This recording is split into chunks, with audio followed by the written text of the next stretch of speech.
Hello engineers, क्या हाल चाल है। उम्मीद करते हैं आप बहुत अच्छे होंगे। मैं आर के मिश्रा इंजीनियर्स अड्डा के ऑफिशियल यूट्यूब चैनल पे स्वागत करता हूं। दोस्तों, बिहार सरकार की तरफ से एक जबरदस्त नोटिफिकेशन जारी हुआ है। कुछ बातें अच्छी हैं, कुछ बातें बुरी हैं। तो इस वीडियो में मैं आप लोगों से बात करूंगा। बेसिकली इस सेशंस को लाइव मैं इसीलिए लेकर के आया कि आपके हर एक सवाल का जवाब कम से कम समय में इस वीडियो के माध्यम से दे दूं। जो भी आपको नोटिफिकेशन से संबंधित आपको डाउट है, जो भी छोटा हो चाहे बड़ा हो, इस वीडियो के माध्यम से हम आप लोगों को एलिजिबिलिटी के बारे में बात करेंगे, सिलेक्शन प्रोसेस के बारे में बात करेंगे, सिलेबस के बारे में बात करेंगे। तो बहुत सारी बातें हम आप लोगों से करने वाले हैं। तो फटाफट सभी लोग आ जाइए। देखिए, पहली बात तो ये राजस्व एवं भूमि सुधार विभाग बिहार गवर्नमेंट के तहत ये नोटिफिकेशन जारी हुआ है, जिसका आवेदन की प्रक्रिया हमारी आप सुनिएगा 13 तारीख से शुरू हो जाएगी। 12 मई लास्ट डेट होगा। इंपॉर्टेंट चीज ये है कि जो एग्जामिनेशन का डेट है अभी बाद में बताया जाएगा। एग्जामिनेशन का डेट हमारा बाद में बताया जाएगा। बाकी जो हमारा और इंपॉर्टेंट चीज है कि जब आप फॉर्म भरोगे तो इतनी सारी चीजें आपको वहां पे चाहिए, जैसे मैट्रिक्स के लिए जो भी हमारा सारा चीज है, जाति प्रमाण पत्र, ये सारा चीज आपको इन डिपार्टमेंट से बनवाना पड़ेगा। ये दिमाग में रखना है। तो बहुत सारी बातें हैं जो आप लोगों के मन में, तो ये सारी जानकारी ऑलरेडी आप लोगों को शेयर कर दिया गया है। जो हमारा काम का चीज है मैं आपको ऑलरेडी बताऊं, इस पे ज्यादा फोकस नहीं करेंगे, क्योंकि आप लोगों को पता है हाल का खींचा हुआ फोटो आपको चाहिए, जिसमें सिग्नेचर भी फोटो पे होना चाहिए। फोटो विथ सिग्नेचर चाहिए, मैं आपको बता रहा हूं, क्योंकि जो मेंशन है उसी के हिसाब से आपको भरना पड़ेगा। सिंपल सी बात है। और सबसे ज्यादा इंपॉर्टेंट चीज ये है कि अदर स्टेट के लोग भर सकते हैं कि नहीं, तो वो सारी बातों पे हम आप लोगों से इस वीडियो में चर्चा करेंगे। तो शुरू से लेकर अंत तक बने रहिएगा। वीडियो बहुत बड़ा नहीं होगा। देखो, यहाँ पे चरित्र प्रमाण पत्र, जिस संस्थान से आपने पढ़ाई किया वहां से आपका करेक्टर सर्टिफिकेट बनना होना चाहिए। तो ये बेसिक चीजें हैं। और आपका डिप्लोमा अथवा डिग्री जो है वो आपके संबंधित बोर्ड समकक्ष द्वारा निर्गत होना चाहिए। मतलब आपको आपकी डिग्री अथवा डिप्लोमा जो भी एलिजिबल पोस्ट है उसमें आपका पास आउट होना चाहिए। Pursuing aspirants can not be apply for this post. तो ये सारी बातें यहां से क्लियर हो जाती है ना। तो और आगे की बात करूं मैं आपको बताऊं तो देखिए, हमारे पास बहुत सारी वैकेंसी है। विशेष सर्वेक्षण सहायक बंदोबस्त पदाधिकारी का करीब 355 वैकेंसी है। बहुत अच्छी सैलरी है, 59,000 के आसपास। एआईसीटी से मान्यता प्राप्त संस्थान से आपकी डिग्री अगर आपने किया है तो आप डेफिनेटली एलिजिबल हैं सिविल इंजीनियरिंग से। साथ में आपको 2 साल का एक्सपीरियंस भी चाहिए, या सरकारी से हो या प्राइवेट से हो। हाँ, this notification is not for electrical and mechanical, this is purely for civil engineering aspirants. इसमें तो देखो भाई, सिंपल सी बात है, बीटेक एस्पिरेंट्स अप्लाई करेंगे। विशेष सर्वेक्षण कानूनगो के लिए 758 वैकेंसी है, जिसमें हमारा आपको डिप्लोमा चाहिए विथ 2 ईयर का एक्सपीरियंस है। 36,000 का पेमेंट स्ट्रक्चर है। फिर उसके बाद विशेष सर्वेक्षण अमीन के लिए आपको भी पता है, बहुत यही पोस्ट की मैं बात कर रहा हूं। हमारे जो इंटरेस्ट का है कि इसमें हमारा कोई एक्सपीरियंस नहीं मांगा है। यहाँ पे एआईसीटी से डिप्लोमा, एआईसीटी से अप्रूव्ड किसी भी कॉलेज से अगर आपका डिप्लोमा है तो आप इसमें एलिजिबल हो। अब सवाल यह है कि कौन सा डिपार्टमेंट में डिप्लोमा होना चाहिए भैया। तो जो आपका डिप्लोमा होना चाहिए ना, वो हमारा सिविल इंजीनियरिंग से। इन्होंने ये भी कहा है कि समकक्ष डिग्री, सिविल इंजीनियरिंग के समकक्ष जितनी भी डिग्री है वो अलाउड नहीं है। सिविल इंजीनियरिंग से अगर आपका डिप्लोमा है तो आप एलिजिबल हो। सबसे ज्यादा इंपॉर्टेंट पॉइंट इसी बात पे है ना। फिर उसके बाद मेरे प्यारे बच्चे, चयन चालू योजना के वर्तमान योजना अवधि विस्तार तक मान्य होगा, और जरूरत पड़ने पे वो एक्सटेंशन करेंगे। बट आपका अभी क्या है कि 1 साल के लिए यहां पे ये 12 महीने के लिए आपको उठाएंगे। कितने महीने के लिए? 12 महीने के लिए। तो ये है, और बहुत ज्यादा इंटरेस्ट की बात है। अगर आप 1 से अधिक पोस्ट के लिए आवेदन करना चाहते हैं तो आपको हर पद के लिए अलग अलग फॉर्म भरना पड़ेगा। तो आप लोगों के मन में सवाल होगा ना कि 1 से ज्यादा पोस्ट की अप्लाई कर सकते हैं? जी हाँ, कर सकते हो। फिर उसके बाद शैक्षिक योग्यता में निर्धारित डिग्री के अलावा किसी भी समकक्ष अथवा डिग्री में परिवर्तित नाम के आधार पर मान्यता नहीं होगी। इसका मतलब यह है कि जो भी इसके पहले योग्यता मेंशन है, उससे परिवर्तित अगर आपके पास कोई भी डिग्री है तो आप एलिजिबल नहीं हो। तो ये जो वैकेंसी बेसिकली डिप्लोमा के बच्चों के लिए ये है जिसमें कोई एक्सपीरियंस नहीं मांगा है, ये वाला, इसमें सब लोग भर सकते हैं। और सबसे ज्यादा इंपॉर्टेंट चीज है, क्या अदर स्टेट के लोग भर सकते हैं?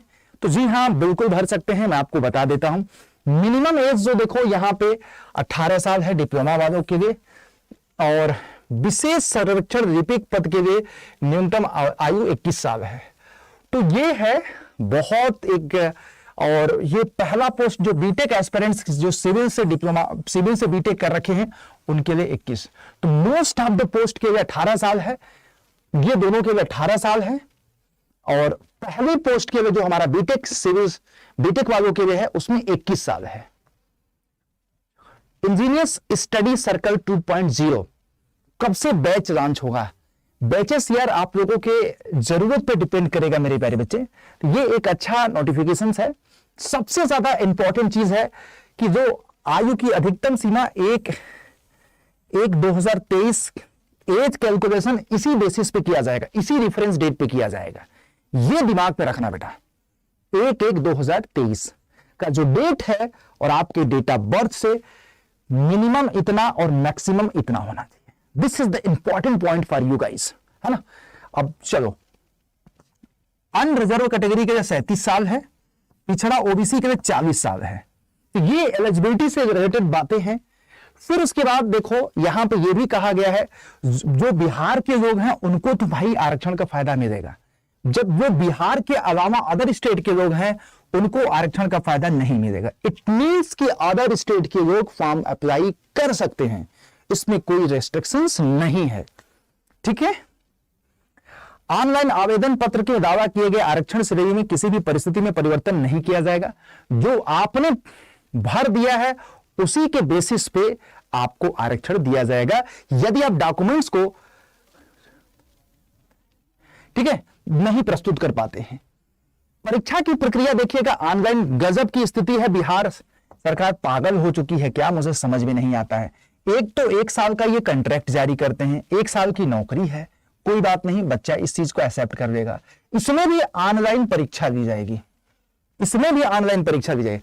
कम से कम 100 प्रश्न होंगे, 100 प्रश्नों की संख्या होगी। इसमें प्रश्नों की संख्या कितनी होगी मेरे प्यारे बच्चे? 100 होगी। प्रश्नों की संख्या 100 होगी। एक क्वेश्चन हमारा 4 नंबर का होगा। यदि आपका एक क्वेश्चन गलत हो जाता है तो 1 नंबर माइनस मार्किंग हो जाएगी। और पूरा का पूरा पेपर 2 घंटे 15 मिनट का होगा। पेपर कितने घंटे का होगा? 2 घंटे 15 मिनट का। ये हमारा सिलेक्शन प्रोसेस हो गया। पेपर जो हमारा होगा हिंदी और अंग्रेजी दोनों में होगा।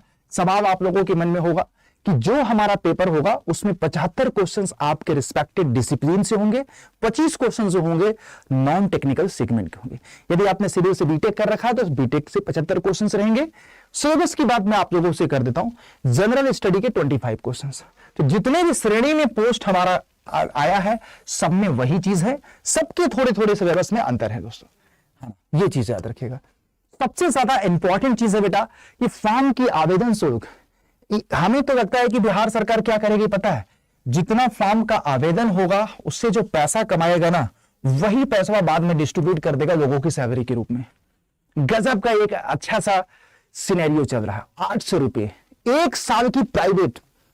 फिर भी मुझे एक बात बता दो, एक मेरा इंटरेस्ट इस बात पे है कि अगर आप इस डिपार्टमेंट में एक बार जॉब कर लेते हैं एक्सटेंशन होता जाएगा। दूसरा, इस डिपार्टमेंट के एक्सपीरियंस के बेसिस पे बहुत सारे जगहों पे आपकी अच्छी खासी नौकरी लग जाएगी। इसलिए मैं कह रहा हूं कि जब कुछ नहीं है आपके पास तो लूटो, फॉर्म को भरो और अच्छी खासी नौकरी करो और अपनी पढ़ाई भी हाथ में करते रहो। तो फॉर्म को भरो, लेकिन जहां पे कुछ गलत होगा वहां पे मैं अपनी आवाज उठाऊंगा कि 1 साल की नौकरी के लिए इतना फॉर्म का आवेदन शुल्क ये सरासर गलत है। तो यहां पे मैं अपनी आवाज उठाऊंगा चाहे जो हो जाए। फिर भी चलो कोई बात नहीं। अब देखो यहां पे विशेष सर्वेक्षण कानूनी पद के लिए ये हमारा सिलेबस है जिसमें मैथमेटिक्स है, अप्लाइड फिजिक्स है, अप्लाइड केमिस्ट्री है। अब ये ग्राफिक्स है, गजब की बात है। ये भी देखो भाई, ये तो गजब का है। ये देखो IT system, fundamental electrical, electronics, engineering mechanics, मतलब यार गजब। अब ये देखो यार क्या पगला पागलपन है यार। ये तो कंप्लीटली सिविल इंजीनियरिंग का बच्चा नहीं पढ़ता है। सिलेबस की बात कर देते हैं ये लोग यार। जो नीचे के सब्जेक्ट हम सब पढ़ते हैं, ऊपर के सब्जेक्ट कौन पढ़ेगा यार। तो ये हमारा एनेक्सर 2 के लिए हमारा पोस्ट है। एनेक्सर 2 के लिए बेसिकली जिन्होंने डिप्लोमा कर रखा है विथ 2 ईयर एक्सपीरियंस, तो उनके लिए है। लेकिन जो हमारा एनेक्सर 3 है उसके लिए सिलेबस सही है। फिर उसमें भी देखो एनेक्सर 1 के लिए हमारा ये सिलेबस है, केमिस्ट्री, फिजिक्स, मैथमेटिक्स, मतलब बेसिक इलेक्ट्रिकल इंजीनियरिंग पढ़ना है, इंजीनियरिंग मैकेनिक्स भी पढ़ना है, इलेक्ट्रिकल इंजीनियरिंग भी पढ़ना, मैथमेटिक्स भी पढ़ना है और केमिस्ट्री और फिजिक्स भी पढ़ना। सिलेबस थोड़ा सा बड़ा है भाई, सिलेबस इन्होंने गजब का डिजाइन किया है। देखो सेल्फ अटेस्टेड का मतलब होता है बेटा कि खुद से साइन किया होना चाहिए उस पे। मैं आपको बता रहा हूं, मैं आपको जैसे लास्ट में, और ये हमारा एनेक्सर 1 के लिए पूरा का पूरा सिलेबस है। सिविल इंजीनियरिंग के सिलेबस तो है ही है, साथ में आपको बेसिक इलेक्ट्रिकल भी आपको इसमें पढ़ना है और साथ में आपको फिजिक्स और मैथमेटिक्स भी पढ़ना है।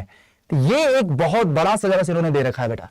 उसके बाद ये देखो आपको नॉन टेक्निकल का, उसमें जो जनरल स्टडीज और मेंटल एबिलिटीज, ये आपको पूरा का पूरा है। सिलेबस के बारे में बात किया जाए, फिर जो हमारा एनेक्सर 2 है, विशेष सर्वेक्षण कानूनी पद है, सांकेतिक सिलेबस, तो ये आपको ऑलमोस्ट सिलेबस देखो सब में सेम है। सिलेबस आपका सब में सेम है। मैं आपको अगेन बता रहा हूं, सिलेबस बहुत गंदा दिया है। ये बात मैं आपको अंकुर झा बेटा बिल्कुल एक्सेप्ट करता हूं कि कुछ सब्जेक्ट की हमें जरूरत नहीं थी यहां पे देने की, फिर भी उन्होंने इस सिलेबस को दिया है। जहां पे कोई जरूरत नहीं है वहां पे उन्होंने सिलेबस को जारी कर दिया बेटा। तो जो हमारा यहाँ पे हमारे डियर फ्रेंड्स एनेक्सर 3 जो है, जो हमारे पास 8000 प्लस वैकेंसी है, उसका जो सिलेबस है, मैं इस पोस्ट की बात कर रहा हूं। देख लो मैथमेटिक्स है, अप्लाइड फिजिक्स है, अप्लाइड केमिस्ट्री है, इंजीनियरिंग है, ग्राफिक्स है, इंडक्शन ऑफ आईटी सिस्टम है, fundamental electrical and electronics engineering है, इंजीनियरिंग मैकेनिक्स। तो अगेन यहाँ पे कुछ ऊपर का सिलेबस जो है हमें एक्स्ट्रा एफर्ट लगा करके पढ़ना पड़ेगा अगर इस डिपार्टमेंट्स में आप नौकरी चाहते हैं तो। सिंपल सी बात है बेटा वॉरियर्स, ये चीज है आपका, यहाँ पे समझने की कोशिश करिएगा। तो आई थिंक नोटिफिकेशंस में जो पॉइंट्स हमने कवर किए थे, हम आपको कमिटमेंट किए थे कि नहीं यार हम ये सारी चीजों को डिस्कस करेंगे, तो आप मुझे बताइएगा, आपको अभी कोई डाउट है बताइएगा। एलिजिबिलिटी मैंने आपको बता दिया, अदर स्टेट के लोग भर सकते हैं, डिग्री वाले में डिग्री वाले अप्लाई करेंगे, डिप्लोमा वाले में डिप्लोमा वाले अप्लाई करेंगे। सिलेबस की बात कर दिया। Selection process computer based test होगा, 100 नंबर का 100 क्वेश्चन होगा, 400 नंबर का होगा, एक क्वेश्चन 4 नंबर का होगा, 1 नंबर का नेगेटिव मार्किंग होगा और 2 घंटे 15 मिनट का आपको पेपर होगा पूरा का पूरा। 75 क्वेश्चन आपके टेक्निकल सेगमेंट के, 25 क्वेश्चन आपके जनरल स्टडीज के रहेंगे। और सबसे बड़ी बात, कब से कब आवेदन होगा, ये भी सारी चीजें मैंने आपको बता दिया। और फिर उसके बाद मैंने आपको ये भी बता दिया, हाल का खींचा हुआ फोटो होना चाहिए, स्व हस्तांतरित। जैसे आपका ये फोटो है बेटा, आपका ये फोटो है, तो फोटो पे आप ऐसे जैसे राहुल ऐसे साइन करके उसी पे ऐसे चिपका दो, ये चीज है ना। तो ये हमारा होता है सेल्फ अटेस्टेड फोटो का मॉड्यूल होता है। बाकी सारा चीज हो गया। अब ये सवाल है दोस्तों, क्या आपको इस एग्जाम की प्रिपरेशंस करनी चाहिए कि नहीं?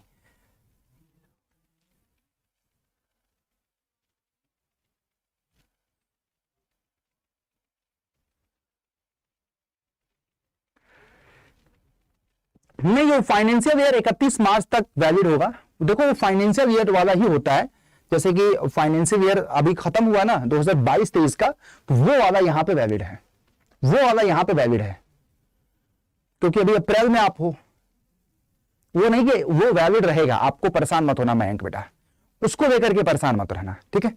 तो thank you for watching guys. अब आपको देखो इसकी प्रिपरेशन अगर आपको करनी है, देखो प्रिपरेशन क्या ही करें। देखो कुछ चीजें तो आपको इसमें अनर्गल दिया हुआ है, फर्जी का चीज मैं क्या ही बता सकता हूं यार। गूगल पे जाओ और माइट भी आप लोग सब लोग अवेयर होंगे इस बात से कि इस एग्जाम का प्रिपरेशन सिर्फ एक पैकेज करा सकता है। मैं आपको बता दूं, क्योंकि जिस तरह का इन्होंने सिलेबस दे रखा है ना, engineering mathematics, physics, applied chemistry, आपको फिर उसके बाद बेसिक इलेक्ट्रिकल, तो वो आप और आपके सिविल के सब्जेक्ट और नॉन टेक्निकल के सब्जेक्ट, तो वो सिंगल आपका सिविल का महापैक ही करा सकता है। मैं आपको बता देता हूं, सिविल का महापैक में ही है। मैं आपको ये भी बता देता हूं बेटा, क्योंकि महापैक पे ये सारे सब्जेक्ट के रिकॉर्डेड है और अभी तुम्हें डबल वैलिडिटी भी मिल जाएगी और 2 ईयर के सब्सक्रिप्शन में आपको इस एग्जाम की प्रिपरेशन कर सकते हो। और ये उसमें ऐसा नहीं कि इसी का होगा, बाकी एग्जाम भी इसमें कवर हो जाएंगे आपके। तो Y201 कोड लगा देना, और आप लोग इसको ज्वाइन कर सकते हैं। तो जिससे कि आपको हर एक सेगमेंट का इसमें रिकॉर्डेड कंटेंट है, उससे अपने सहूलियत के हिसाब से देख सकते हो। ज्वाइन करने के लिए देखो मैंने आपको बता दिया कूपन कोड जो अप्लाई करना है, महापैक का लिंक मैं वीडियो के नीचे डिस्क्रिप्शन में लगा दूंगा, ध्यान देना। कूपन कोड है Y201। इससे अगर आप डिस्क्रिप्शन में लिंक है तो 78% ऑफ हो जाएगा, 3100 रुपए का पड़ेगा। तो जाओ अपने आप को एनरोल्ड करो, अपने आप को एनरोल्ड करो इस कूपन कोड से Y201 से, और अपनी प्रिपरेशन करो। Thank you. होप सारे डाउट क्लियर हो गए होंगे। अभी भी कोई कंफ्यूजन होगा तो वीडियो के नीचे कमेंट सेक्शन में बताना यार। मुझे पता है कि बहुत सारे लोग इस वैकेंसी को लेकर के इंटरेस्ट नहीं ले रहे होंगे यार, क्योंकि 1 साल का कंट्रैक्ट है।